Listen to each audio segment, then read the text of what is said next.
sino or ano yung dapat mo maging target market. If you're an aspiring freelancer, one of the few things that you will learn along the way is that meron kang specific na target market. Ito yung mga businesses na match sa skill set at personality type mo. Now, there's no one specific way of figuring out kung sino yung magiging target market mo. However, here's what I did back when I was starting out to check kung ano yung pinakang gusto kong gawin. Number one talaga na kailangan mong ma-figure out is ano yung skill set na meron ka na pwede mong i-offer as a freelancer. Once you know exactly what you can offer, what you can bring to the table, you have to start checking naman ano yung mga problems na pwede kong solusyonan. Halimbawa, punta tayo sa pinakang basic, data entry, data management, marunong ka ng mga office work.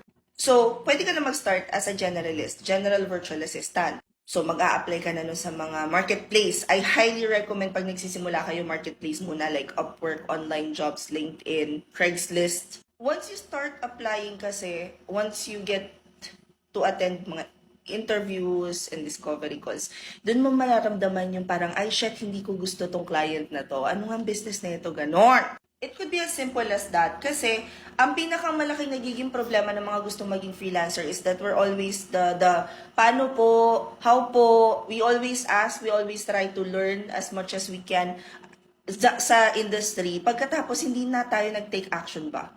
Parang nauubos yung oras, yung energy natin sa pag-aaral na hindi na natin nai-apply kung ano yung natutunan natin. So you have to balance it out and pag-aralan mo muna kung ano yung mga pwede mong i-offer, pagkatapos mag-try ka, pag di nag-work, ano yung pwede kong i-improve, ganon.